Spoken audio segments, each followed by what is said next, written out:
Apocalipse capítulo 13, vamos ler a partir do verso 1. Vamos ler lentamente, com temor, com reverência, em silêncio, por favor. João é quem está dizendo aqui, quem está falando.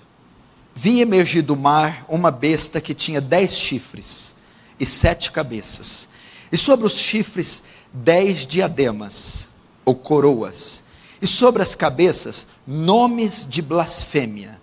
A besta que vi era semelhante ao leopardo, com pés como de urso, e boca como de leão. E deu-lhe o dragão o seu poder, o seu trono e grande autoridade. Então vi uma das suas cabeças como golpeada de morte, mas essa ferida mortal foi curada. E toda a terra se maravilhou seguindo a besta, e adoraram o dragão, porque deu a sua autoridade à besta. Também adoraram a besta, dizendo: quem é semelhante à besta? Quem pode pelejar contra ela? Foi-lhe dada uma boca que proferia arrogâncias e blasfêmias, e autoridade para agir 42 meses. E abriu a boca em blasfêmias contra Deus, para lhe difamar o nome, e difamar o tabernáculo, a saber, os que habitam no céu. Foi-lhe dado também que pelejasse contra os santos, e os vencesse. Deu-lhes ainda autoridade sobre cada tribo, povo, língua e nação. E adorá-lo-ão todos os que habitam sobre a terra, aqueles cujos nomes não foram escritos no livro da vida do Cordeiro, que foi morto desde a fundação do mundo. Se alguém tem ouvidos, ouça. Se alguém leva para cativeiro vai. Se alguém matar a espada, necessário é que seja morto a espada. Aqui está a perseverança e a fidelidade dos santos. Vi ainda outra besta emergir da terra, possuía 2 chifres, parecendo cordeiro, mas falava como dragão. Exerce toda a autoridade da primeira besta na sua presença. Faz com que a terra e os seus habitantes adorem a primeira besta, cuja ferida mortal foi curada. Também opera grandes sinais, de maneira que até fogo do céu faz descer a terra diante dos homens. Seduz os que habitam sobre a terra, por causa dos sinais que lhe foi dado executar diante da besta, dizendo aos que habitam sobre a terra, que façam uma imagem à besta, aquela que ferida a espada sobreviveu. E lhe foi dado comunicar fôlego à imagem da besta, para que não só a imagem falasse, como ainda fizesse morrer quantos não adorassem a imagem da besta. A todos os pequenos e os grandes, os ricos e os pobres, os livres e os escravos, faz com que lhes seja dada certa marca sobre a mão direita ou sobre a fronte, para que ninguém possa comprar ou vender, senão aquele que tem a marca, o nome da besta, ou o número do seu nome. Aqui está a sabedoria. Aquele que tem entendimento, calcule o número da besta, pois é número de homem. Ora, esse número é 666. Deixa aberto aí, não feche. Vamos orar. Arruma esse microfone aí, por favor. Pai Santo, diante do seu trono nós nos colocamos, cônscios da sua onisciência, cônscios da sua onipresença, cônscios sabendo que o Senhor tem assistido o seu povo. Ajuda-nos na difícil interpretação desse texto. E mais ainda, Senhor, ajuda-nos, ser propício a nós, para suportarmos tudo aquilo que está destinado ao seu povo passar. Um grande período de sofrimento e perseguição está por vir. Um momento que em nenhum outro tempo da história a igreja viveu ou passou. Deus, sê conosco. Ajuda-nos e seremos ajudados. Salva-nos e seremos salvos. Quebranta-nos e seremos quebrantados.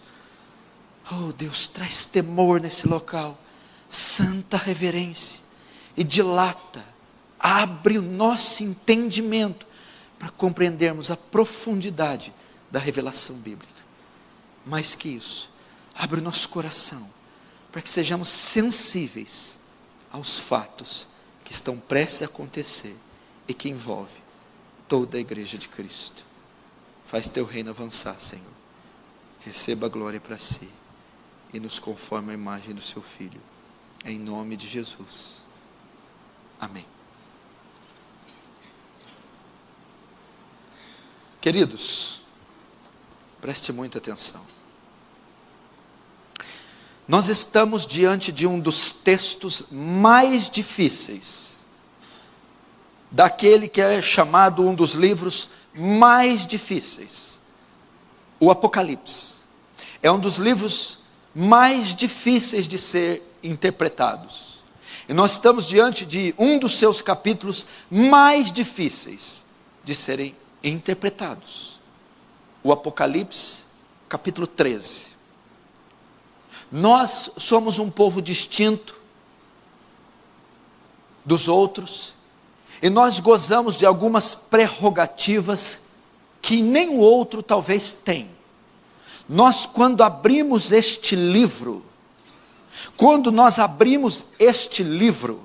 nós temos, através das suas informações, a capacidade de antever o futuro, a capacidade de prever o futuro. Isso já poderia ser para você por demais empolgante. Isso já poderia fazer você estremecer todo o seu corpo, os seus joelhos, e cair prostrado.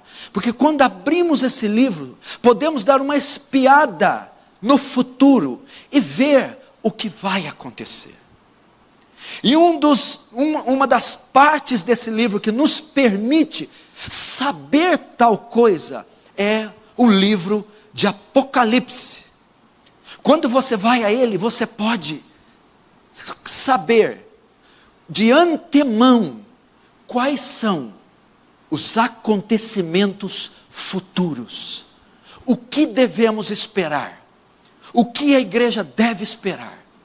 E um desses capítulos que narra isso é o Apocalipse, capítulo 13. Você está diante das revelações futuras que este texto traz, e elas são por demais aterrorizantes.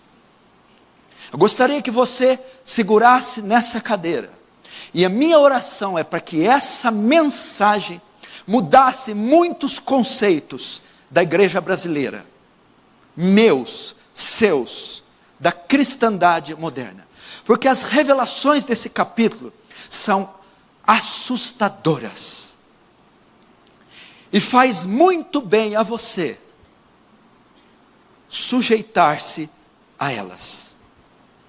No que consiste as revelações do capítulo 13 do Apocalipse? No que consiste as declarações aqui descritas? Qual é o teor desse texto, desse extraordinário texto? Este texto que é recheado de informações futuras. No que consiste Apocalipse 13? A perseguição, o sofrimento e o martírio da igreja de Cristo. A perseguição, o sofrimento, a morte e o martírio dos santos da igreja, causados pelo anticristo, pela besta, pelo dragão. Nisso consiste esse capítulo. Talvez você já leu ele muitas vezes.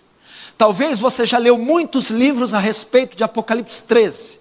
E já assistiu centenas de pregações de Apocalipse 13.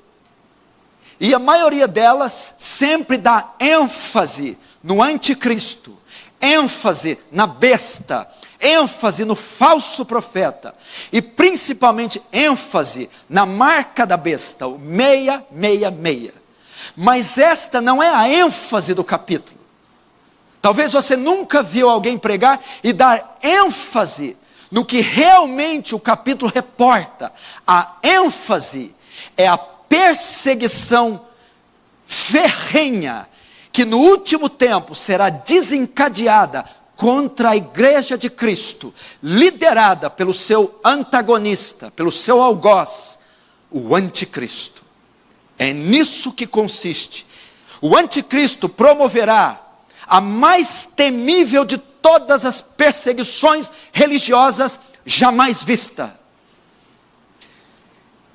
O anticristo, em comparação com todos os homens maus da história, ele, em comparação com todos os homens maus, ou melhor, todos os homens maus, em comparação com o anticristo, parecerão crianças. Todos os homens que você conhece, desde César, Nero, desde Mao Tse Tung, Stalin, Hitler, todos esses fascínoras que desencadearam ferrenhas perseguições contra o povo, e especialmente contra cristãos, parecerão crianças perto da perseguição que o anticristo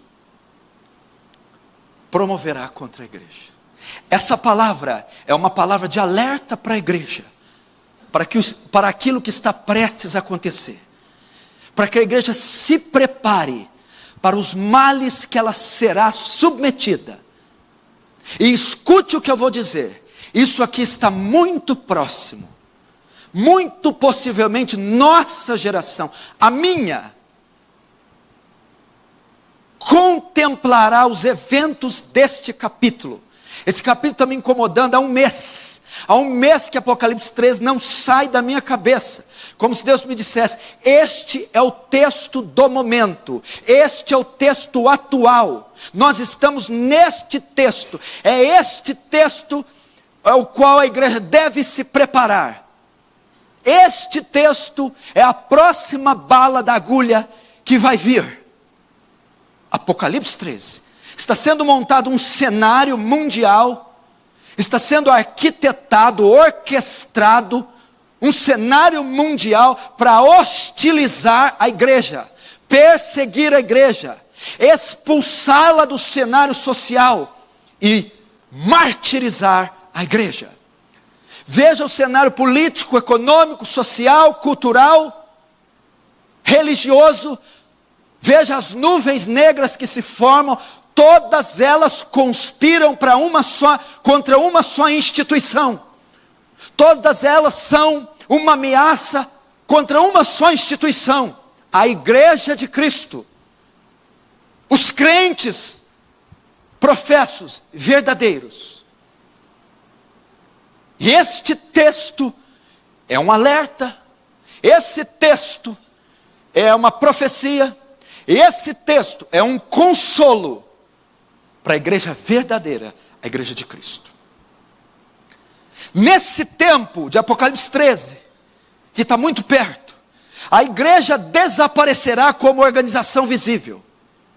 E tal como em outros períodos de grande perseguição, passará a viver subterraneamente.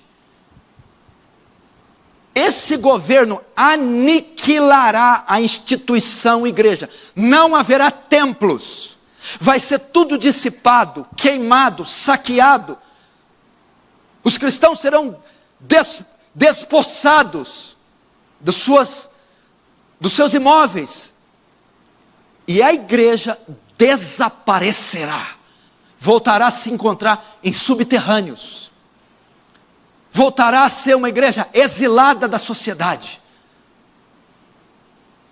Esse 13º capítulo é uma convocação aos santos, eu e você, a igreja, para que se preparem para as perseguições, injustiça e para o martírio.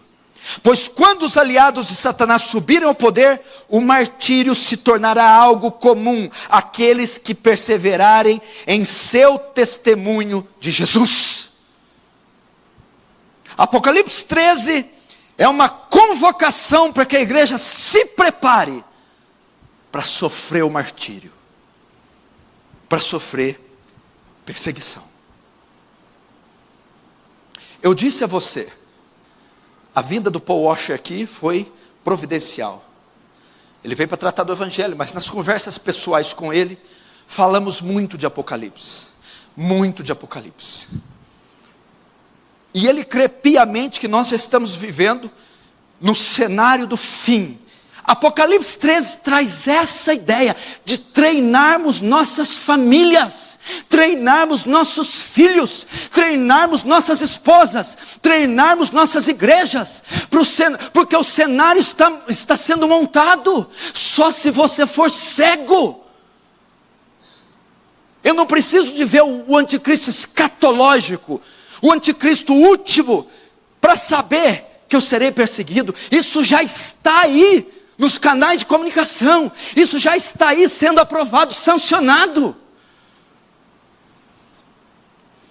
A igreja desaparecerá como organização visível, e tal como em outros períodos de grande perseguição, ela passará a viver subitamente, subterraneamente. Esse 13º capítulo de Apocalipse é uma convocação aos santos para se prepararem para o martírio. Como entendemos o capítulo 13 de Apocalipse? Como nós entendemos esse capítulo?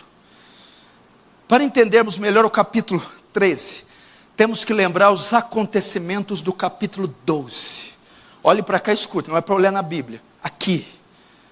Nós temos que lembrar dos acontecimentos do capítulo 12. O que acontece com o capítulo 12? Lembra que João está tendo visões, ele está preso na ilha de Patmos. O Apocalipse é uma revelação que Deus dá a ele. João é arrebatado em espírito e ele vê todos esses acontecimentos e ele escreve o que Deus está dando a ele. No capítulo 12 ele tem a visão de uma mulher, muito bem vestida, com uma coroa de 12 estrelas, e o sol e a lua debaixo dos seus pés. Ele vê uma linda visão. De repente ele olha para outro lado do céu. De um lado ele vê essa mulher linda, do outro ele vê um dragão vermelho, com 7 cabeças e 10 chifres. E o dragão desce e fica diante da mulher que está grávida, com dores de parto prestes a dar luz. O dragão fica diante da mulher, esperando ela dar luz para tragar o menino. Essa é a visão do 12. Quem é a mulher? A mulher bem vestida, com coroa de 12 estrelas. Essa mulher, a interpretação para essa mulher está em Gênesis capítulo 3 e Gênesis 37. Essa mulher é a nação de Israel, é a igreja do Antigo Testamento. Por quê? Quando Eva cai, preste atenção, quando Eva peca com o pecado original, ali começa a perseguição. Gênesis 3, verso 15. Deus lança a maldição sobre o homem, sobre Eva e sobre a serpente. A serpente tenta Eva para que Eva toque do fruto. Deus descobre e amaldiçoa a terra. E diz para a serpente: serpente, eu colocarei inimizade entre você e a mulher, entre a sua descendência e você.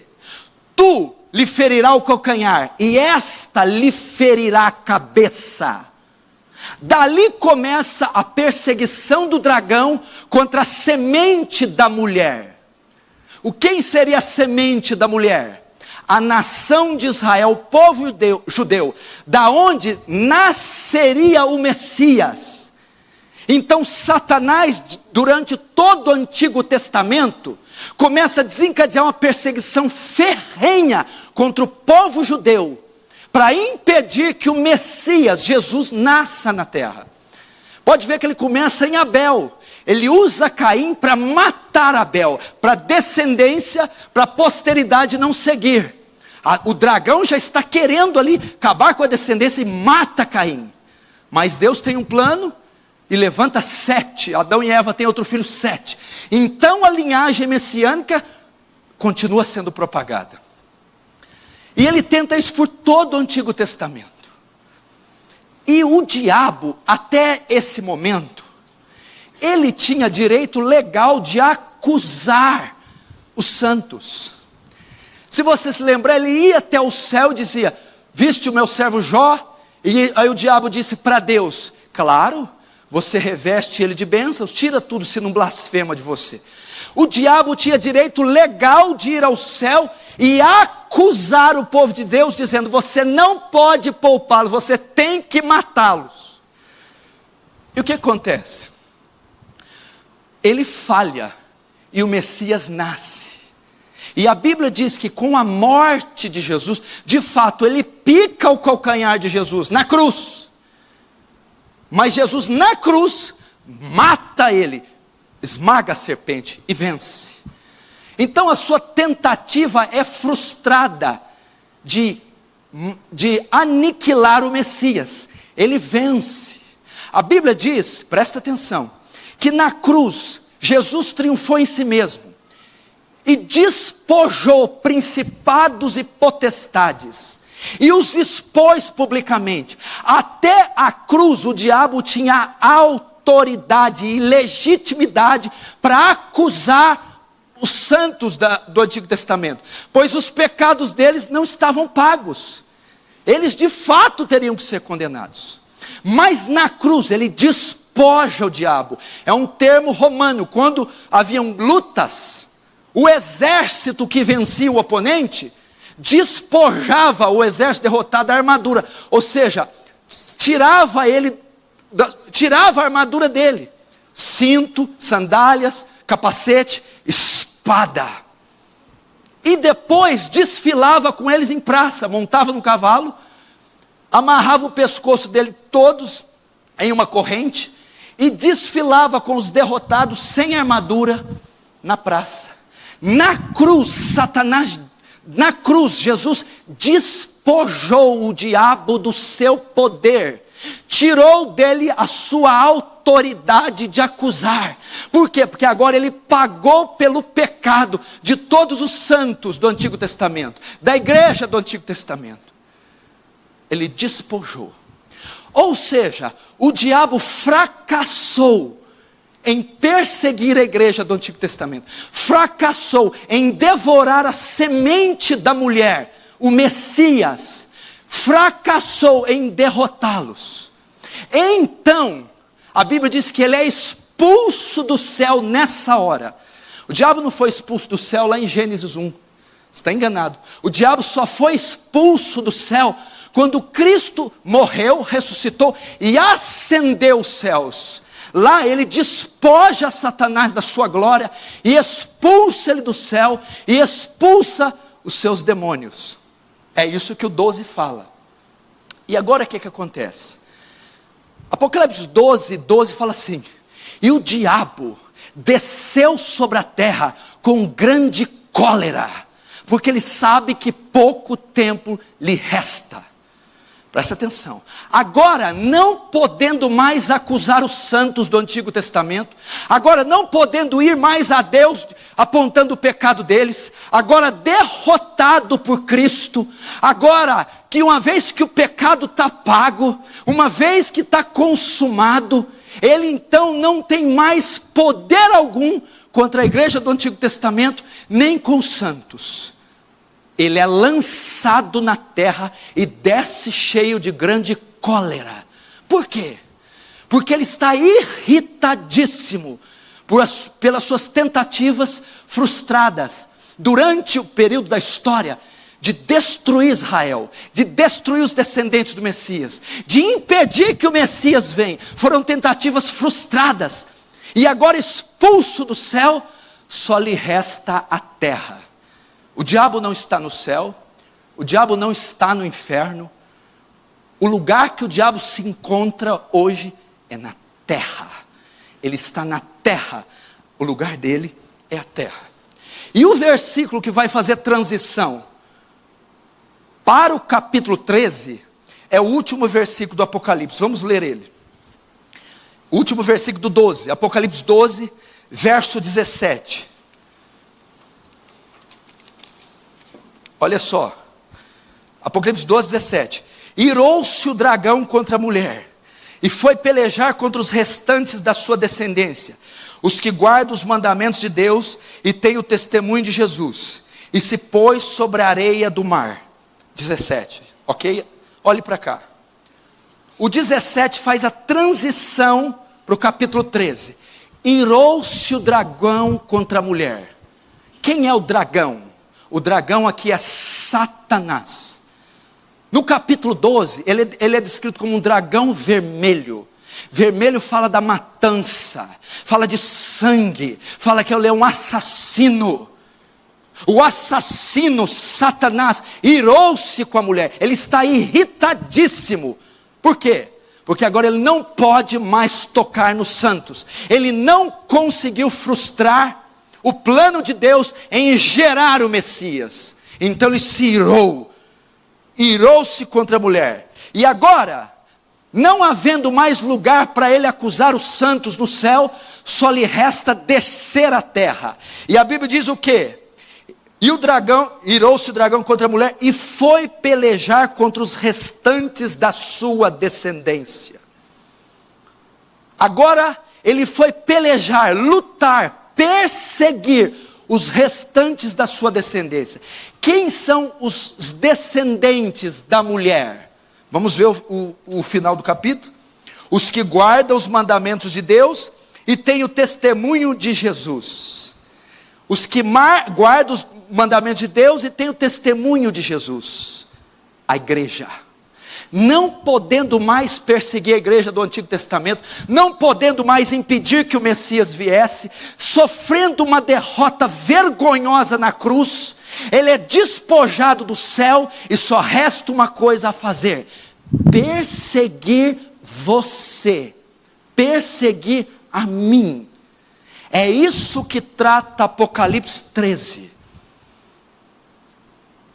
Não podendo mais interromper, não podendo mais acusar ninguém, não podendo reivindicar mais que um santo vá ao inferno, não podendo mais exigir que Deus condene alguém ou você, o que resta a ele é oprimir, perseguir, matar, impedir com que a igreja pregue o evangelho. É nisso que consiste o capítulo 13. O dragão que desce cheio de grande cólera na terra para perseguir a igreja. E para fazer isso, ele convoca 2 ajudantes. Ele invoca 2 ajudantes. Note a última frase de 12:17. E se pôs em pé sobre a areia do mar. O dragão desceu, ele está na terra. A figura que João vê aqui é de um dragão em cima da areia do mar. E é do mar que ele convoca o seu primeiro auxiliar, o seu primeiro ajudante. Nota, a função dele agora é perseguir a igreja. E para fazer isso, ele desce até o mar e do mar ele chama o seu primeiro comparsa. Então entramos em Apocalipse 13, verso 1, vamos ver. Vi emergir do mar uma besta, que tinha 10 chifres e 7 cabeças, e sobre os chifres 10 diademas, e sobre as cabeças nomes de blasfêmia. Notem, João está tendo uma visão, e o primeiro aliado do dragão para massacrar a igreja, ele vê emergir, ele vê subir do mar. Se você notar, em Apocalipse 17, o próprio João diz o que é o mar. A mulher que está sentada sobre o mar. O mar são povos, multidões, nações. O seu primeiro aliado virá das nações, virá do mundo. Esta besta virá das nações. Vi emergir, levantar-se, erguer-se do mar. O que ele viu? Viu emergir do mar uma besta. A palavra grega para besta aqui é terion, uma fera, um monstro, um animal monstruoso. Essa é a ideia que João quer passar. Eu vi uma fera, um ser terrível, um monstro, algo que causa pavor, medo, algo que mata, é a ideia dele. Uma besta, que tinha 10 chifres, 7 cabeças. Chifre na Bíblia fala de poder. Cabeças, aqui, as cabeças falam de federações, nações, países. Ele está dizendo que essa besta virá das nações, com os 10 chifres, com todo o seu poder. Ele está vendo ali, ele está querendo mostrar, quando ele vê aquela exuberância, nota que ele está vendo só a cabeça, a besta está subindo, ele não viu o corpo ainda, ele só enxergou a cabeça e os chifres. Ela tem 10 chifres e 7 cabeças. A ideia aqui do autor é mostrar a glória desse animal, o poder, a potencialização das nações, o poder que esse monstro tem para destruir. Chifre fala de poder, cabeças fala da potencialização dos governos. Governos confederados, nações confederadas com todo o seu poder. E a Bíblia diz, e nomes de blasfêmias estarão escritos sobre as cabeças. Nomes de blasfêmias. Esse monstro que João vê surgir do mar, ele é declaradamente anti-Deus, anticristo. Blasfêmia é injúria, é ofensa. Ele será, esse monstro será declaradamente anti-Deus, declaradamente anticristo. Será um monstro que combaterá contra tudo que é de Deus. É como se ele tivesse um slogan, um epíteto carregado com ele. Fora tudo que é de Deus. Ele declarará oposição a Deus, a fé cristã e a sua palavra. Esse é o monstro. É isso que quer dizer o que ele está vendo. O monstro besta surge das nações. Tem 10 chifres, poder, 7 cabeças, nações confederadas, nomes de blasfêmias, anti-Deus. Ele está nos mostrando a glória desse monstro. Agora João começa a ver o restante do corpo. Ele está saindo do mar, a besta. Agora vê o restante da forma dessa besta. Verso 2. A besta que vi era semelhante a leopardo, com pés como de urso, e boca como de leão. E deu-lhe o dragão o seu poder, o seu trono e grande autoridade. Veja que animal terrível que ele está vendo. Primeira cabeça, 7 cabeças, 10 chifres e nomes de blasfêmias. Agora ele vê o corpo do animal. Ele vê 3 tipos de animais no mesmo monstro. A besta que vi, o monstro que vi, parecia com leopardo, tinha pés de ursos e boca como de leão. Como identificar isso? O que João está querendo dizer com um monstro desse? Por que ele se parece com o leopardo? Por que ele tem pés de urso? E por que ele tem a boca de leão? A chave interpretativa de Apocalipse 13. É importante você saber que Apocalipse foi escrito de forma alegórica, não é literal. Quando você vê monstros, espadas, dragões, não são dragões literais, espadas literais. É alegórico isso aqui. E a chave para interpretar o Apocalipse é o Antigo Testamento.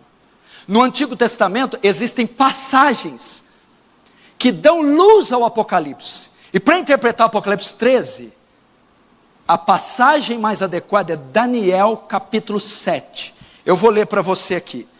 Daniel, ele tem a mesma visão. Presta atenção. João está vendo a besta, o monstro.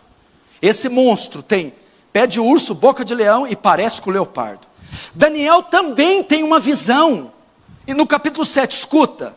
Falou Daniel e disse: eu estava olhando durante a minha visão da noite, e eis que os 4 ventos do céu agitavam o grande mar. Opa, mar. Da onde saiu a besta de João? Do mar. O grande mar. 4 animais grandes, diferentes uns dos outros, subiam do mar. Daniel vê animais subindo do mar, da mesma maneira que João vê a besta subindo do mar. Como eram os animais que Daniel viu? Verso 4. O primeiro animal era como leão, e tinha asas de águia. Enquanto eu olhava, foram arrancadas as asas. Foi levantando da terra e posto em 2 pés como homem, e foi-lhe dada mente de homem. Verso 5. Ele vai ver o segundo animal. Continuei olhando, e eis que o segundo animal era semelhante ao urso, o qual se levantou sobre um dos seus lados. Na boca, entre os dentes, trazia 3 costelas. Ele dizia: levanta-te e devora muita carne.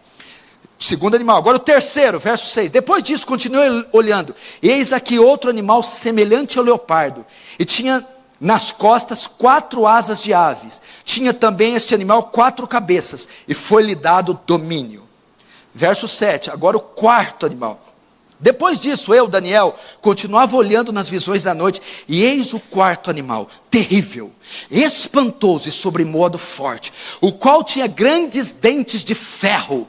Ele devorava e fazia em pedaços, e pisava aos pés o que sobrava. Era diferente de todos os animais que apareceram antes dele, e tinha 10 chifres.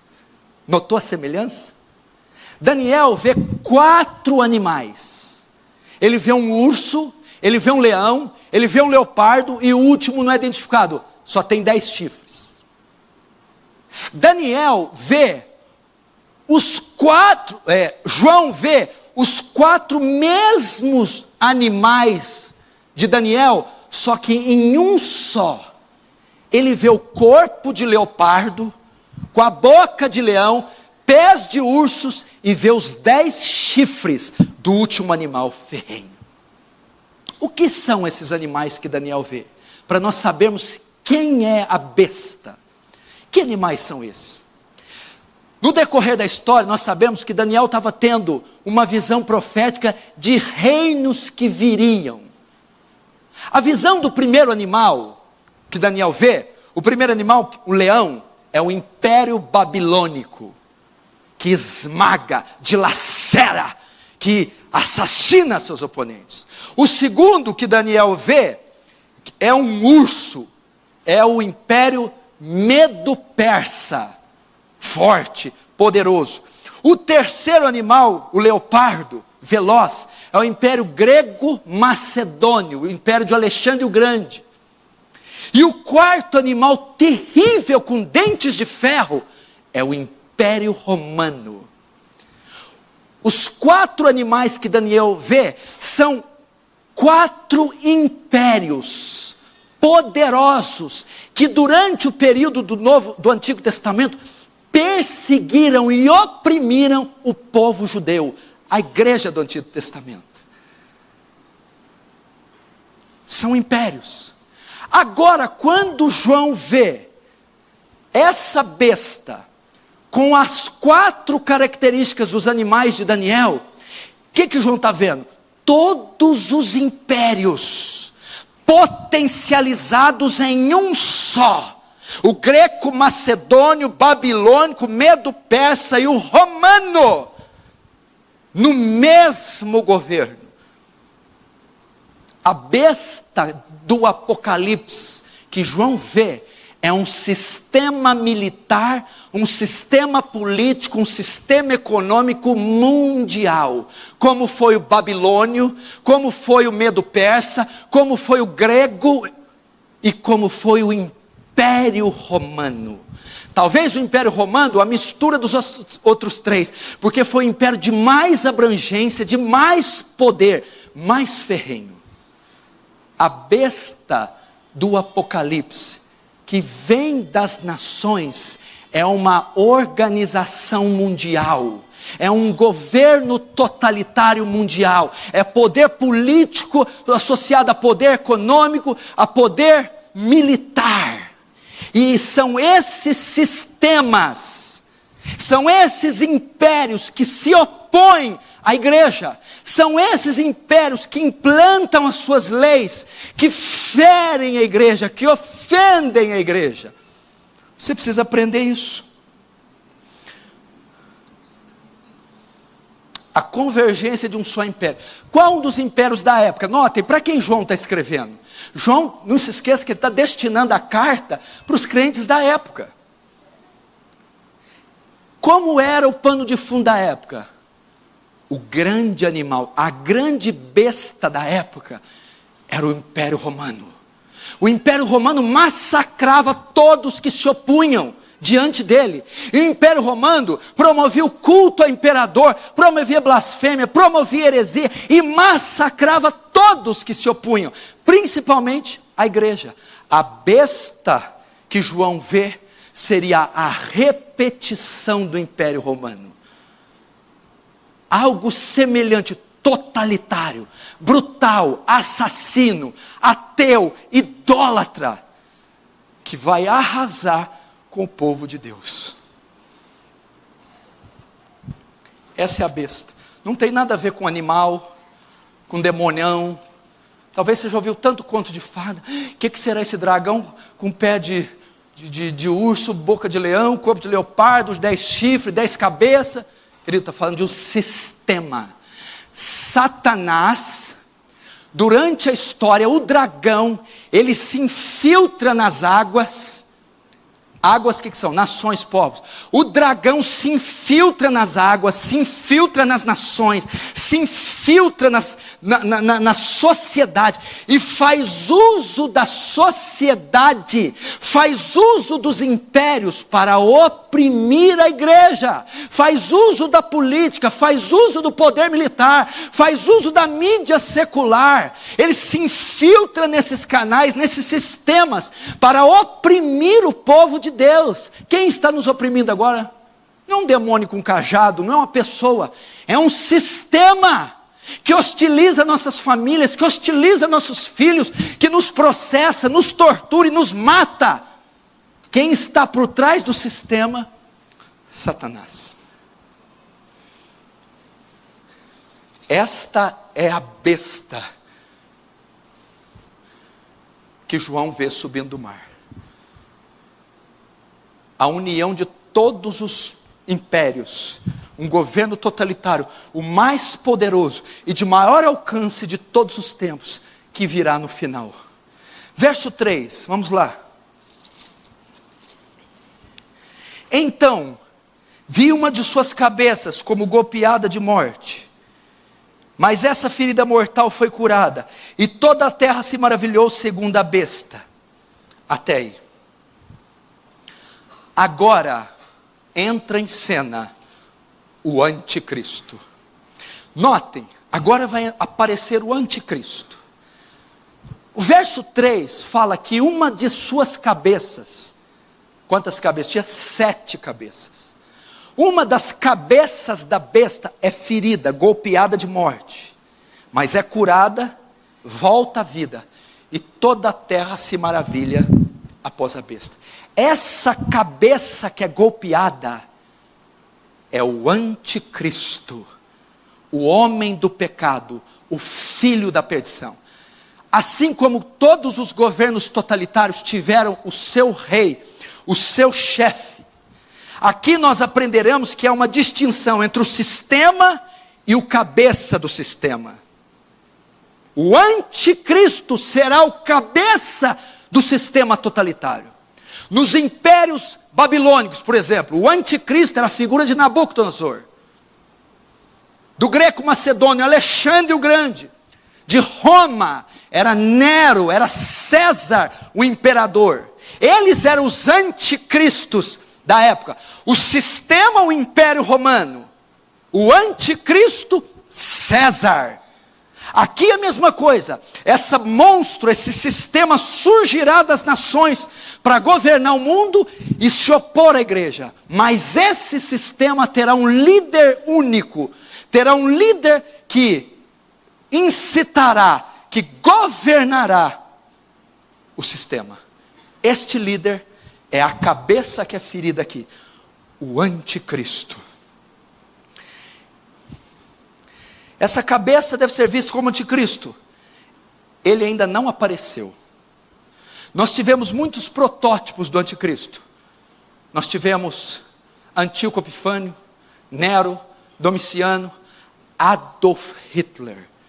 Protótipos de homens que lideraram sistemas totalitários. Contudo, a Bíblia fala do último, o anticristo escatológico, o homem do pecado que Paulo chama, o filho da perdição, a besta. Ele governará o último sistema mundial, o anticristo. Paulo menciona este anticristo, o anticristo escatológico. Eu vou só ler, não abre. 2 Tessalonicenses 2:3, Paulo menciona essa cabeça aqui, esse último líder mundial. Ninguém de modo nenhum vos engane, porque isso não acontecerá, o quê? A volta de Jesus, sem que primeiro venha a apostasia, e seja revelado o homem do pecado, o filho da perdição, o qual se opõe e se levanta contra tudo que se chama Deus, ou é objeto de culto, a ponto de assentar-se no santuário de Deus, ostentando-se como fosse Deus. Paulo está dizendo, o fim não acontecerá, Jesus não voltará, sem antes que se manifeste o homem do pecado, o filho da perdição. Paulo fala que será um homem, uma figura humana, um homem. Quem é esse homem? O anticristo.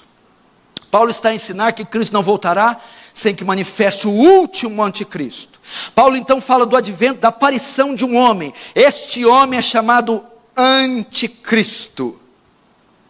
E Paulo prossegue, verso 7. Com efeito, o mistério da iniquidade já opera. O sistema já opera. Ainda que não tenha aparecido o anticristo escatológico, o sistema anti-Deus já está na sociedade, aguardando somente que seja afastado aquele que agora o detém. Então será de fato revelado o iníquo. O que é isso? Então, quando aquilo que o detém, tem algo que detém a vinda do anticristo ainda. Quando isso que detém for retirado, então será revelado o iníquo. Ele ascende ao poder, ele aparece. A quem o Senhor matará com o sopro da sua boca e destruirá pela manifestação da sua vinda. O que é o que detém ainda? O anticristo. Há muitas especulações para isso. Por exemplo, Apocalipse 6 fala dos 4 cavaleiros do Apocalipse. O último cavalo é o cavalo branco. Tem 3 interpretações para o cavalo branco. Muitos acham que o cavalo branco é o anticristo. Outros acham que o cavalo branco é o próprio Cristo. Mas há uma terceira interpretação, que o cavalo branco é o Evangelho, que ele vem vencendo e para vencer. Aqui, muitos acham que o anticristo não vem, enquanto aquilo que o detém não seja tirado. Ah, é a igreja. Quando a igreja for arrebatada, o anticristo vem. Não a igreja. Ah, é o Espírito Santo está segurando. Quando o Espírito Santo está aqui, o anticristo não pode vir. Quando o Espírito Santo sair com a igreja, o anticristo vem. Não pode, impossível, porque o anticristo o Espírito Santo é onipresente. Ele sempre vai estar. O que é então que o detém? A pregação do Evangelho. É o Evangelho vitorioso e vem para vencer. Por quê? Jesus disse em Mateus 24, e este Evangelho será pregado em todas as nações, então virá o fim. Enquanto o Evangelho não for pregado em todas as partes, e Deus não alcançar todos os números dos salvos, o anticristo não se manifestará. Continuando, quando Deus tirar a última barreira do mundo que detém, ele aparecerá. Que barreira é essa que impede a manifestação? Mateus 24, 14. Vamos continuar. Ferida mortal foi curada. Note aqui, verso 3. Então vi uma de suas cabeças como golpeada de morte, mas a ferida mortal foi curada. E toda a terra se maravilhou, seguindo a besta. Note, o anticristo é um imitador de Cristo. O diabo sempre faz isso. Sempre quis ser adorado no Antigo Testamento, no Novo, e agora, sempre que é o lugar de Deus. Como o anticristo vai conseguir popularidade em escala mundial em pouco tempo? A Bíblia diz que ele sofrerá uma ferida mortal, mas ele vai curar da ferida, e toda a terra se maravilhará. Muitos acreditam que o anticristo vai simular uma falsa morte e uma falsa ressurreição. É o que na época de João chamava-se da lenda do Nero Redivivo. Nero Redivivo. Quando João escreve essa carta, o anticristo da época era Nero. Então, Nero foi morto em 68 da era cristã. Quando Nero morre, que era um assassino, um homem vil, outro imperador pior do que ele ascende ao poder, Domiciano. Eles falam que Domiciano era um segundo Nero, era um Nero redivivo, o Nero que ressuscitou. O anticristo, não sei se o sistema será refreado e depois retornará, pode ser uma tradução. Mas a tradução que mais parece fazer uma paródia do Messias é que para conseguir adoração global e mundial em curtíssimo espaço de tempo, quando o anticristo estiver no poder, ele será morto, mas ressuscitará, fazendo uma imitação da morte e ressurreição de Cristo. Então, a terra, as nações, os governos se maravilharão com este ato. E aí prossegue o verso 4, olha o que eles vão dizer.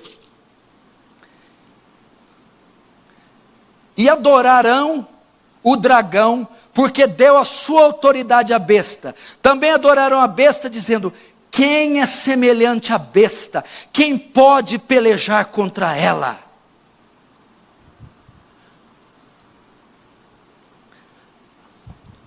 A Bíblia diz aqui a fonte do poder da besta. O sistema está implantado e tem o seu chefe, o anticristo. Quando ele ressuscitar, a terra se maravilhará. Mas ele fará isso com o poder do dragão, e deu-lhe o dragão poder, autoridade e o seu trono. O que é isso? O dragão é Satanás. Satanás vai investir de poder o anticristo. O anticristo, parodiando Cristo, Cristo veio pelo poder do Espírito Santo, ressuscitado pelo Espírito Santo. A besta virá pelo poder de Satanás, ressuscitado por Satanás e com autoridade de Satanás.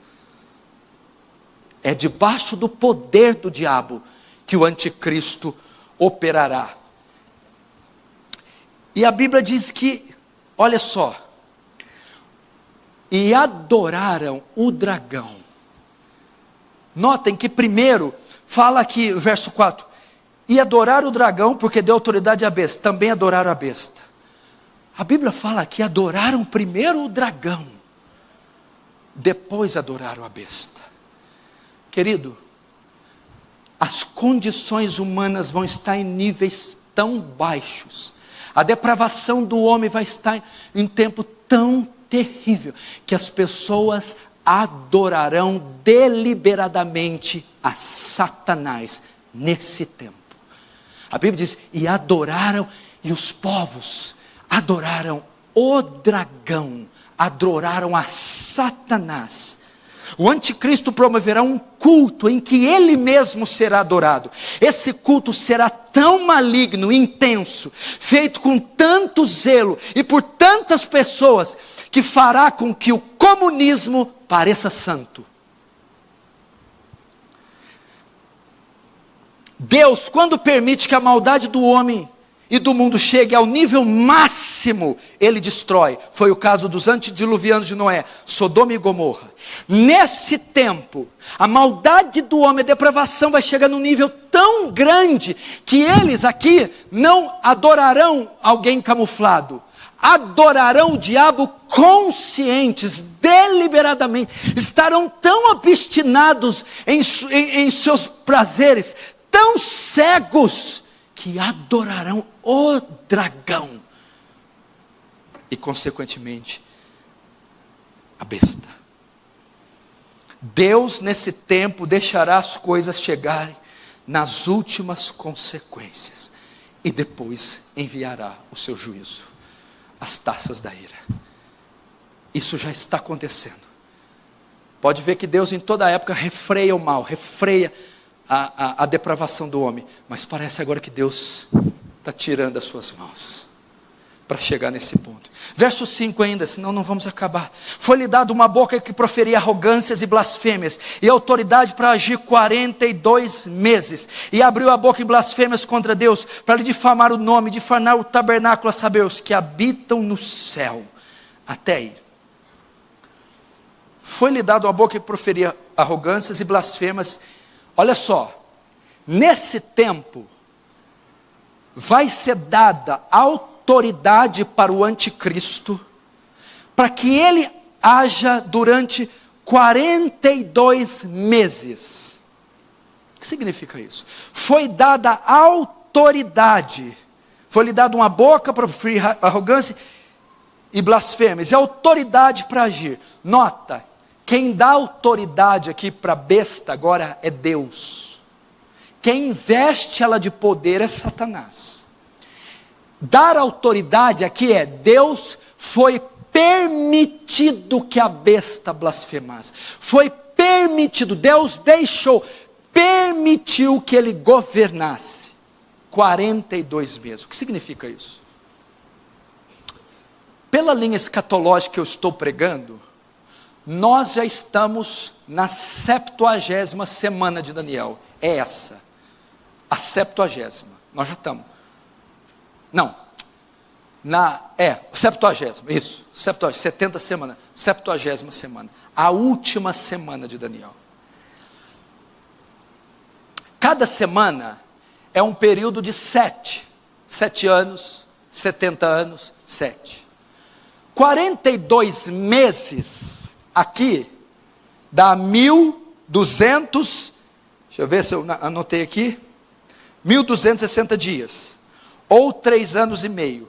3,5 é a metade de quê? 7. Não é isso? 3 anos e meio é a metade de 7. Foi dado ao anticristo metade de um tempo para ele agir. O que significa? Nós estamos na metade da 70ª semana. A última semana de Daniel começa com o Messias. E quando Deus deu um tempo para a morte, ressurreição de Cristo, e é o período da igreja pregar o evangelho que está durando esses 2000 anos. Essa é a primeira metade da 7ª semana. Ok? O anticristo foi dado a outra metade. A primeira metade é o avanço do reino, da última semana. Nós estamos na primeira metade da última semana. Cada semana tem 7 anos, vamos colocar. Os primeiros 3 anos e meio foram dados depois que Cristo ressuscitou para o avanço do evangelho, a pregação do evangelho, o avanço do reino. Então eu e você estamos na metade da última semana de Daniel. Nos primeiros 3 anos e meio, que são alegóricos, que estão dando esses 2000 anos. O anticristo vai entrar no poder na última metade da última semana de Daniel, que está escrito aqui, foi dado a ele 42 meses, ou seja, 3 anos e meio. 3 anos e meio é o quê? Metade de 7. 7 o quê? A última semana. A primeira metade para o reino de Deus avançar. Desde que Cristo morreu e ressuscitou. O anticristo entra no poder na última metade da última semana. 42 meses. Os 3 anos e meio finais. Foi o tempo que foi dado para ele agir. Uai, então vamos fazer as contas. Se a primeira semana, a primeira metade da semana, já dura 2000 anos, porque o senhor disse que conta desde que Jesus morreu e ressuscitou. Sim. Então, a última semana do anticristo, ele vai reinar 2000 anos, vai. Não, ele não vai reinar. Porque Jesus disse, se aqueles dias, que dias? Da grande tribulação. Quem estará na grande tribulação governando? O anticristo. Se aqueles dias não fossem abreviados, nenhuma carne se salvaria. Então os 3 anos e meio finais do governo da besta serão abreviados, suprimidos, reduzidos por causa dos eleitos, porque senão nem eles resistiriam. Esse é o tempo com o anticristo. Então preste atenção, você está na última semana de Daniel, e você está na metade da última semana. Falta a metade final da semana final, onde aparecerá o anticristo e onde ele reinará. Verso 6 diz, abriu a boca em blasfêmias contra Deus para difamar o nome e difamar o tabernáculo, a saber, os que habitam no céu. O anticristo difamará a pessoa de Deus, tornando-o desnecessário para o mundo moderno. O anticristo difamará o nosso objeto de fé, a nossa fé, ridicularizará o Filho de Deus, difamará a pessoa de Deus de tal forma que no tempo do governo dele, Deus não será mais necessário, não será mais pregado, não será mais conhecido. É um sistema anti-Deus. Agora é a parte que eu quero entrar. Olhe comigo aqui, o verso 7. Foi-lhe dado também que pelejasse contra os santos e os vencesse. Deu-lhes ainda autoridade sobre cada tribo, povo, língua e nação. E adorá-la-ão todos que habitam sobre a terra, e aqueles cujos nomes não foram escritos no livro da vida do Cordeiro que foi morto desde a fundação do mundo. Se alguém tem ouvidos, ouça. Se alguém leva para cativeiro vai. Se alguém matar a espada, necessário é que seja morto a espada. Aqui está a perseverança e a fidelidade dos santos. Tudo o que eu preguei até agora, presta atenção, todo esse cenário que eu montei, tudo isso que está se desenhando, até o verso 7, as ascensões dos governos, tudo isso, vai convergir no versículo 7, tem essa finalidade. Foi-lhe dado também autoridade, deu-lhe ainda autoridade, foi-lhe dado também que pelejasse contra os santos e os vencesse. Quem são os santos? Para quem foi dada a autoridade? Deus vai permitir que o anticristo, Deus vai permitir que a besta, o sistema, persiga a igreja. Aqui está um grande versículo que mostra que a igreja não será arrebatada antes, que a igreja passa pela grande tribulação. A maioria dos crentes brasileiros acreditam que o arrebatamento e a volta de Jesus são 2 atos distintos. Primeiro a igreja arrebatada, depois o anticristo vem, a grande tribulação, depois Jesus volta. Isso não é bíblico. O arrebatamento e a volta de Jesus será um ato único e será feito no final. A igreja fica aqui, porque veja só, foi dado ao anticristo que pelejasse contra os santos. Quem são os santos? Não são os ímpios, não são os muçulmanos, é a igreja. A igreja sofrerá a grande tribulação. Será um tempo tão intenso de perseguição e tão terrível, que se eu e você não nos prepararmos, será quase que insuportável. Nesse período final, a igreja estará aqui, ela passará pela tribulação e sofrerá a perseguição final e a mais forte. morte e sofrimento haverão nesse período. Querido, a igreja estará neste cenário. Por que ela será perseguida? No tempo de Roma, no Império Romano, que é a figura da besta e do anticristo com Nero, existia o que chamavam-se culto ao imperador. Mas foi Domiciano, o sucessor de Nero, que arrogou para si o título de Senhor e Deus. Nero exigia ser adorado. E Nero excluiu a adoração de todo e qualquer outro Deus, a não ser a si próprio. E quem não adorasse Nero era preso, torturado, despossado dos seus bens e morto. O anticristo promoverá o culto a si próprio, no mesmo período que a igreja estará aqui. E a igreja, o salvo, não tolerará tal coisa. E por causa disso, será perseguido, sofrerá. Na época de Nero, os guardas romanos chegavam até os cristãos, e os cristãos tinham que dizer assim: César est Kyrios. Em grego, César é o Senhor. E os cristãos diziam, os guardas chegavam com a espada, César est Kyrios? Eles, não, Jesus est Kyrios. Jesus é o Senhor. Cortava a cabeça. No período do anticristo vai ser a mesma coisa. O anticristo vai dizer: eu sou o Senhor, me adorem, devotem um culto a mim.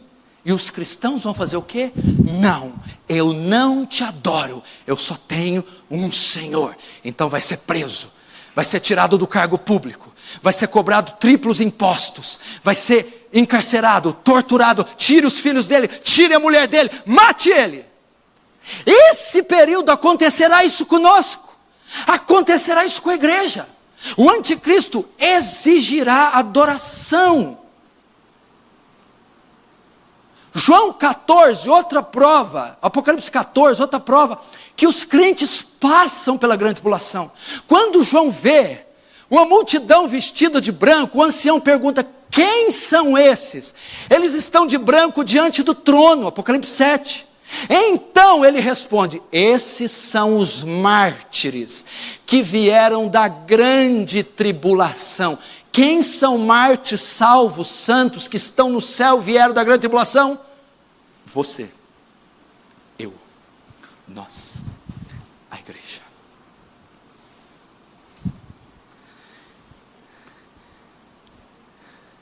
Verso 8: adorarão todos que habitam sobre a terra, aqueles cujos nomes não foram escritos no livro da vida.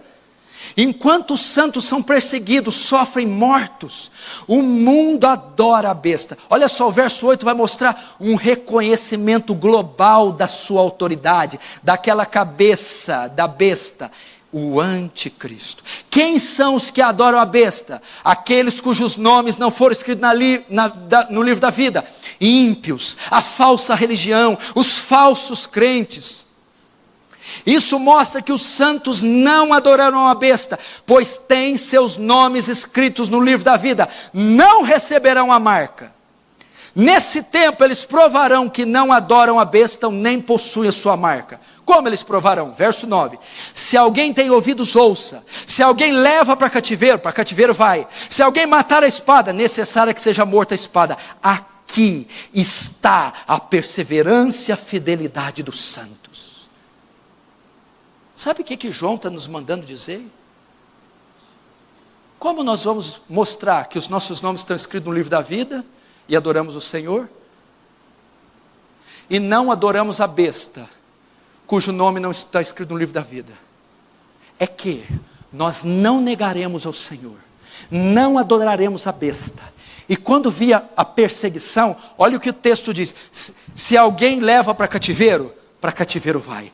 Se forem pegar você, prender você, torturar você, vai para o cativeiro. Não resista. Se alguém matar a espada, é necessário que seja morto a espada. O que ele está dizendo aqui? Não levantem nenhuma rebelião contra o sistema. Não se oponham ao sistema. Suportem a perseguição. Se forem para a forca, vão para a forca. Se for para o fuzilamento, vão para o fuzilamento. Se for para o cárcere, vai para o cárcere. Porque aqui está a perseverança. É ali que vai diferenciar aqueles que fizerem resistência ao governo da besta, que se rebelarem contra ela, pegarem armas, tentarem se revoltar, mostrarão que os seus nomes não estão escritos no livro da vida. Porque esse tempo não será um tempo ruim só para a igreja. A terra inteira será dominada por uma onda de pavor. Alemães eram perseguidos por Hitler. Russos eram perseguidos por Stalin. Soviéticos também. Aqui está a perseverança. Quando ele fala no 9, se alguém tem ouvidos, ouça. O que ele está querendo dizer com isso? Deem atenção a essa parte. Que parte? Sofram. Sofram. Não resistam. Não revidem, quer dizer. Não revidem, meus irmãos. Essa parte é que nós temos que nos preparar. Isso aqui já está acontecendo. Pode ser que esse homem já esteja vivo. Pode ser que esse homem já esteja na terra.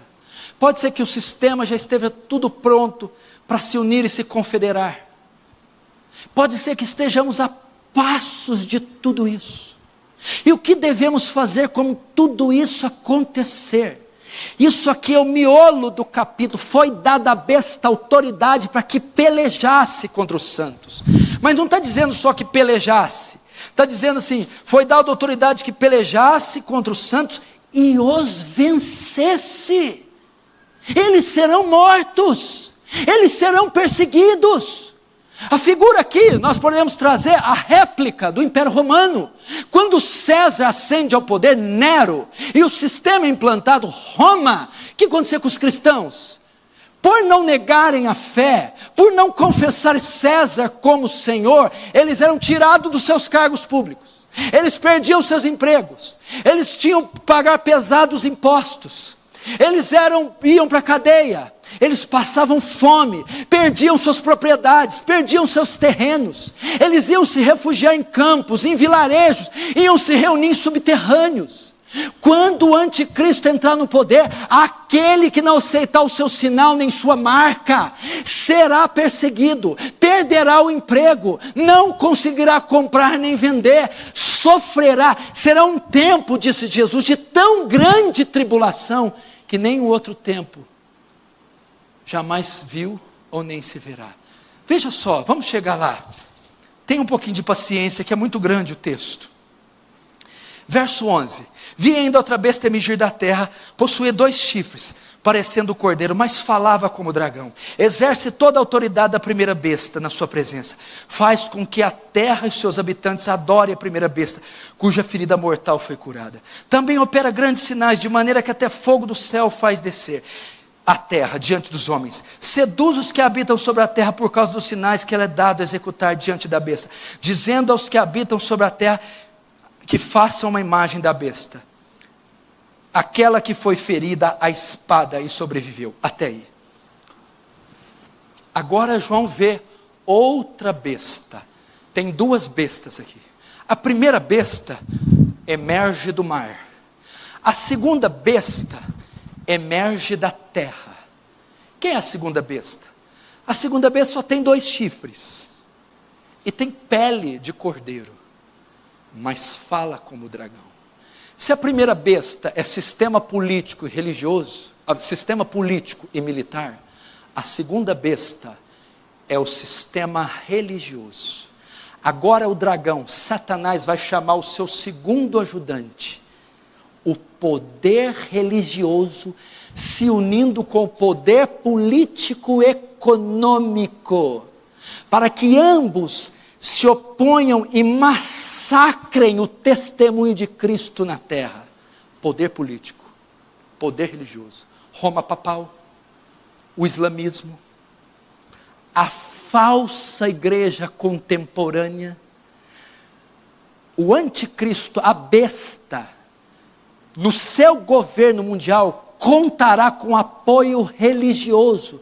Pode ser a Igreja Católica Romana Papal, pode ser o Estado Islâmico, o islamismo, pode ser a igreja apóstata que está aí, que só professa fé em Mamon, no Deus da prosperidade.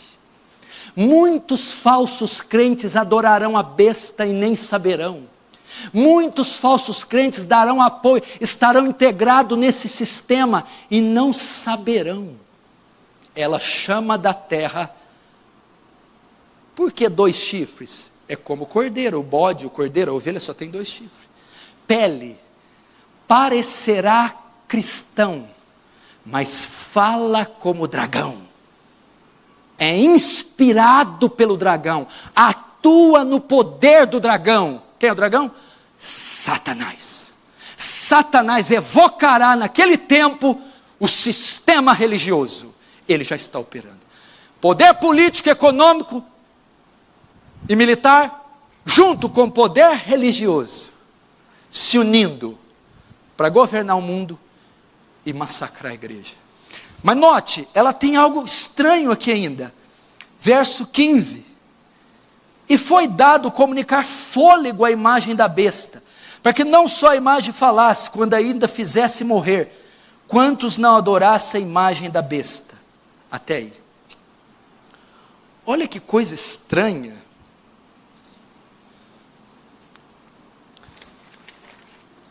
O anticristo, no período do seu governo, ordenará que se faça uma imagem dele. E essa imagem estará em vários pontos estratégicos do mundo. E ele ordenará que faça um culto a essa imagem, que adorem essa imagem. Mas não é só isso. A Bíblia diz que ele dará fôlego à imagem, dará vida à imagem, e falará com que a imagem fale.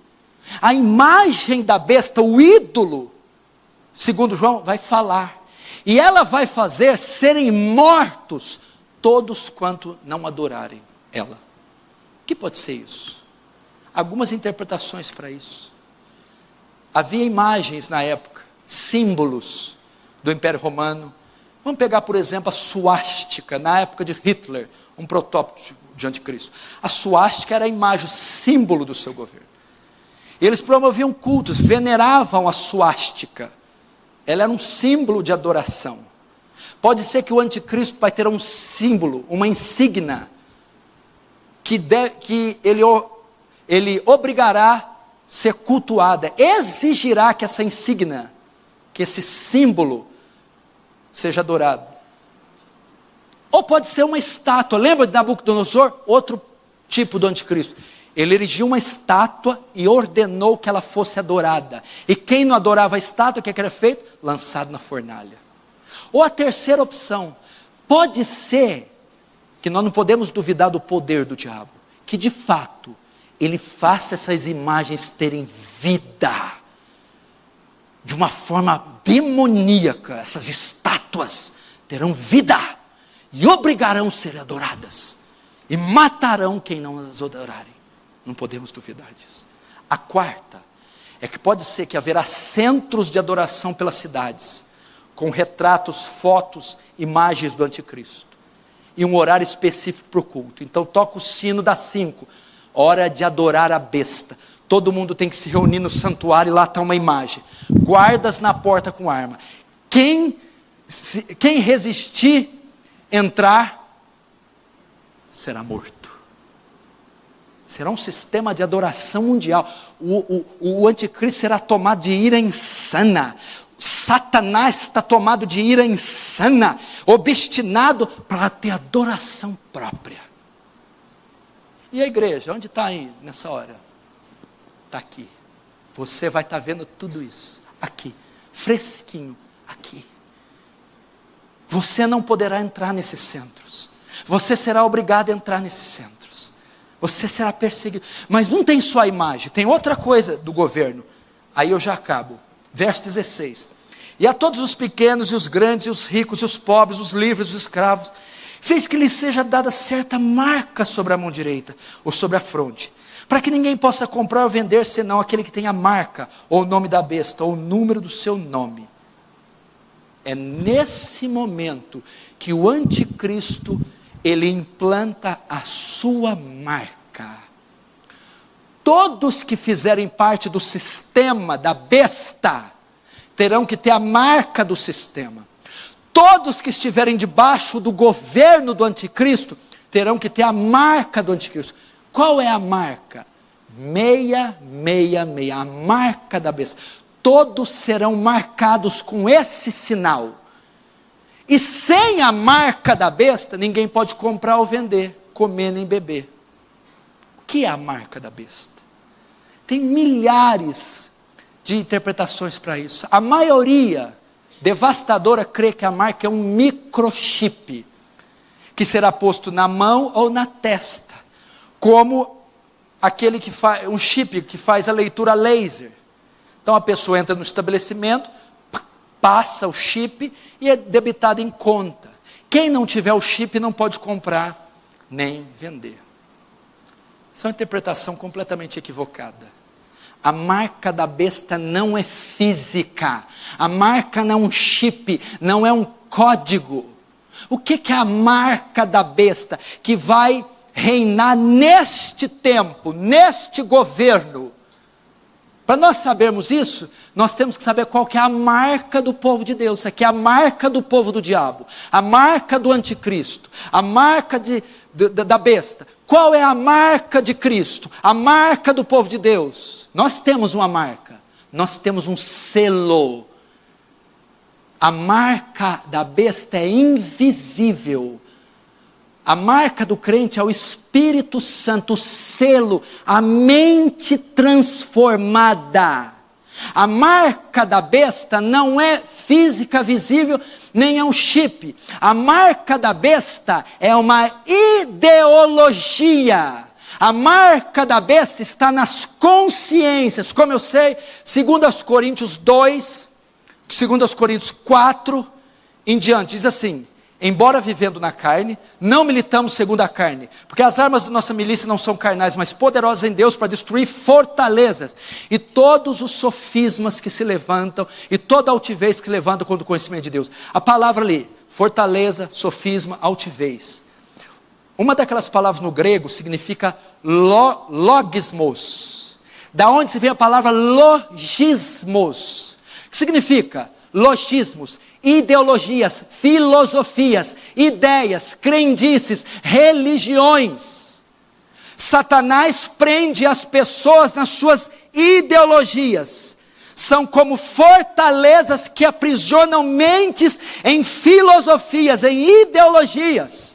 A marca da besta são ideologias às quais Satanás prende os homens. Esses já estão marcados. O que são essas ideologias? São os homens que aceitam ateísmo, aborto, ideologia de gênero. São pessoas que aceitam a maldade, a injustiça, a desonestidade, o estilo de vida caído, o estilo de vida mundano, o estilo de vida de Satanás. Eles têm marcados nas suas mentes. A marca da besta é consciências. Aprisionar consciências. Mas a marca também está na mão. Primeiro a ideologia, depois a atitude. Dar a mão à besta. Trabalhar para o governo da besta. Manifestar o que eu penso em ações. Isso é a marca na mente e na mão. Primeiro ideologia, depois ações. Tem nada a ver com grãozinho de arroz. Presta atenção. Não é um chip que vai tirar a sua salvação. Primeiro, porque salvação não se perde. Não existe isso. O salvo não perde salvação. Não é um organismo, não é um objeto na minha mão que tira. O chip na mão não pode mudar minha consciência. Satanás quer consciências. Quem tiver com a consciência marcada pelo seu sistema, a consciência que apoia o sistema, que adora o sistema, a consciência anti-Deus, anti-Cristo e a consciência a favor do diabo, esse está com a marca. Pode pôr chip em você, cortar sua mão, tatuar, pode cauterizar você. A sua consciência já é de Cristo, porque ela é selada com o Espírito. Essa é a marca do salvo. A marca da besta, a consciência submetida ao seu sistema. Essa é a marca. A marca já está operando. Está cheio de gente carregando a marca. Gente que ama essa ideologia, ama essa filosofia. Gente que ama os anticristos, que ama a depravação, que ama o pecado, que odeia Deus, que odeia a palavra. Esses já estão marcados. Mas neste tempo, quem não tiver a marca, o que seria não tiver a marca? Não aceitar esse governo, não se submeter à ideologia, não se submeter aos seus credos, não se submeter aos seus postulados, não vai poder comprar, nem comer, nem vender. E quem são os poucos que não aceitarão a marca? Eu, você. Nesse tempo, onde templos para o anticristo estarão sendo feitos, adoração em centros de culto anticristo estarão sendo feitos, marcas da besta em todos os lugares, a igreja estará aqui, sem poder entrar nesses locais, sem cultuar a imagem da besta e sem aceitar o seu sinal. É uma repetição do Império Romano. O que vai acontecer? Quem não tiver a marca, vão perder nossos cargos, os impostos serão duplicados, perderemos o emprego, seremos expulsos das casas, perseguidos, presos, torturados, mortos. É uma repetição do Império Romano. É uma repetição do nazismo. O que Hitler fez com os judeus? Os soldados alemães simplesmente chegaram nas casas dos judeus e expulsaram ele. Saia daqui, essa casa não é sua mais. Tirava os direitos, você não tem mais emprego, salário, nem direito. Direito a médico, tratamento de saúde, nada. Prisão, separação da família. Pegavam vagões e colocavam em trens, vagões com as esposas para um campo de concentração. Os filhos para outros e os homens para outro. Querido, foi um tempo que se dividiu as famílias. Vagões cheios de crianças, os soldados arrancavam das mãos dos pais as crianças, aos berros, eram colocadas em vagões e sumiam para o lugar. As mulheres, esposas tiradas dos seus maridos, vagões só com mulheres, e para outro lugar, e os homens para outro. Para onde eles iam? Campos de extermínio. Para onde eles iam? Iam trabalhar até a morte, iam morrer de exaustão, para fazer armas para o Reich, para o exército alemão. Para onde eles iam? Trabalhos forçados, trabalhos pesados. Eles não tinham saneamento básico, eles não tinham comida decente, eles morriam de frio, de fome, de inanição, de tifo. As crianças eram mortas. Sabe o que os soldados nazistas faziam quando encontravam um bebê no campo de concentração? Era proibido criança judia. Quando eles escutavam um choro, eles pegavam a criança. Um soldado pegava o bebê, jogava para cima, e o outro atirava com um fuzil no ar. Câmaras de gás eram usadas para matar pessoas. Valas eram feitas para fuzilar pessoas. O governo do anticristo fará isso, porque vai ter um povo aqui, vai ter uma instituição que é a pedra no sapato do anticristo. Enquanto está tudo indo bem, todos se maravilhando com a besta fazendo sinal e fogo descer do céu, todos adorando, a besta ressuscitando, implantando o seu sistema, a sua marca, criando seus centros de adoração, todos adorando. Tem uma instituição ali que vai se opor, a igreja. E o que ele vai fazer? Vai exterminar a igreja. Vai ter-se, querido, é um tempo que nós não teremos emprego, não teremos tratamento médico, não teremos assistência hospitalar, não teremos casa, não teremos comida. Eles nos expulsaram dos nossos imóveis. Vai voltar a época da igreja subterrânea, pessoas se escondendo em bueiros. indo para campos, para montes, para cavernas, ficando refugiado. Este tempo está chegando. É a grande tribulação, pastor. Eu não creio que a igreja passa a tribulação. A tribulação é juízo, não. A palavra tribulação é teste, prova. Não tem por que Deus provar os ímpios. Provação é só crente que passa. As taças da ira são para os ímpios. As taças da ira sobre a besta, o falso profeta e o anticristo. A grande tribulação é para a igreja. Mas o que é a grande tribulação?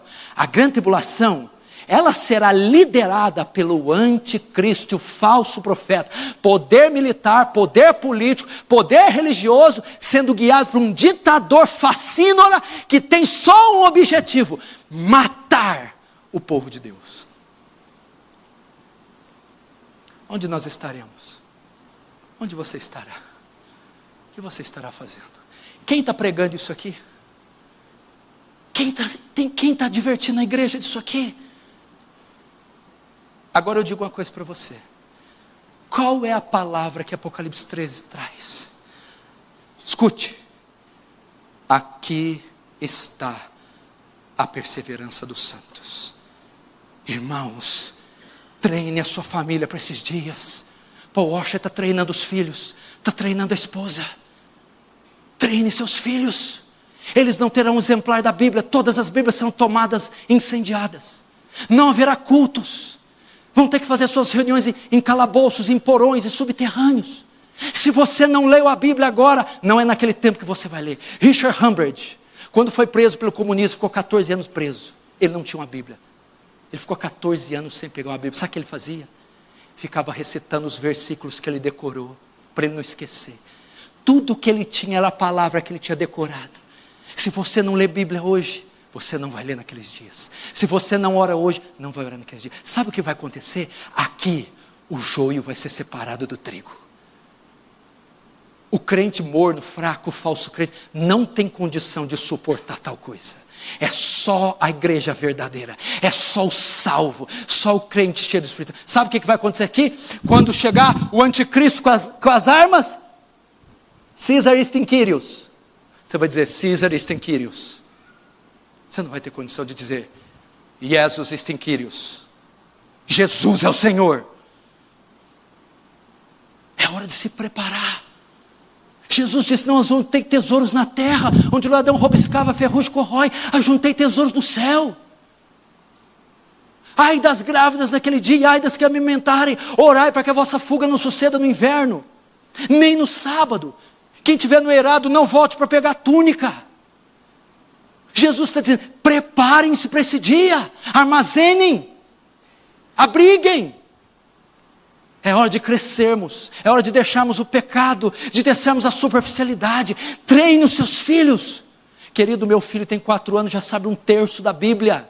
Todos os dias estamos ensinando. Eu estou lendo a Bíblia todos os dias para ele antes de dormir, orando com ele todos os dias, ensinando princípios poderosos para esse menino, treinando ele. Você já imaginou se a polícia bater lá? Ele chegou ao exército na minha casa, socar o pé, saia daqui, essa casa do governo. Tome os seus filhos, serão treinados para a nova ordem mundial. Dê a sua mulher, ela vai cozinhar para o Reich. E aí? Já pensou? Você tomar dos seus filhos? Olhe para essas belezinhas que você ama. Você tirar da sua força, arrancados de você, mulheres sendo levadas para um lado, estupradas, violentadas, você sendo condenado a trabalhar forçadamente, e os seus filhos não vê nunca mais. O que vai ficar? O treinamento que você deu para eles, as horas que você orou com ele, os textos que você ensinou a ele, as vezes que você orou. Querido, eu estou falando de coisa agora, o Estado Islâmico está assassinando gente. Eu vi, queridos, ele invadiu um povo, ele invadiu uma família cristã. Eu perdi a força nas pernas. Uma criancinha, um soldado pegou na mão, igual Augusto, mesmo corpinho, e quando o soldado levanta, sem a cabeça, decapitaram um menino de 4 anos. Eu falei, meu Deus, o dia que for meu filho, o dia que eu olhar minha esposa dizendo tchau, e não vê-la mais, isso vai acontecer com a igreja. Muitos se escandalizarão nessa época, traição uns aos outros. Querido, muitos negarão a fé, e colocarão a suástica e dirão, Heil Hitler. crentes que estão aqui negarão, não suportarão tamanha perseguição, não estarão preparados, porque não amaram o Senhor, não viveram o evangelho verdadeiro, não foram de fato regenerados, não terão dificuldade nenhuma em apoiar a besta, o seu sistema, a sua marca.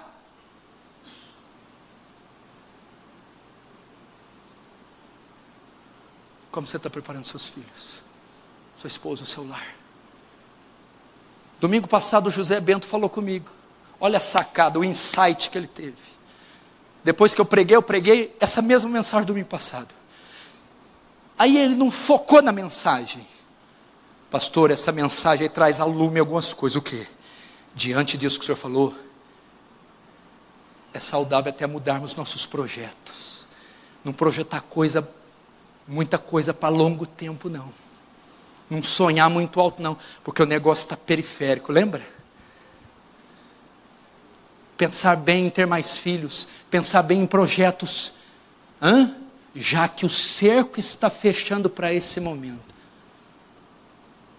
É hora de quê então? Eu vou terminar com o último versículo 18. Aqui está a sabedoria, aquele que tem o entendimento calcula o número da besta, pois é número de homem. Ora, esse número é 666. 666. Aqui está a sabedoria. Isso aqui é impossível de dar um parecer profundo. É impossível. Aqui está a sabedoria. Aquele que tem entendimento calcula o número da besta.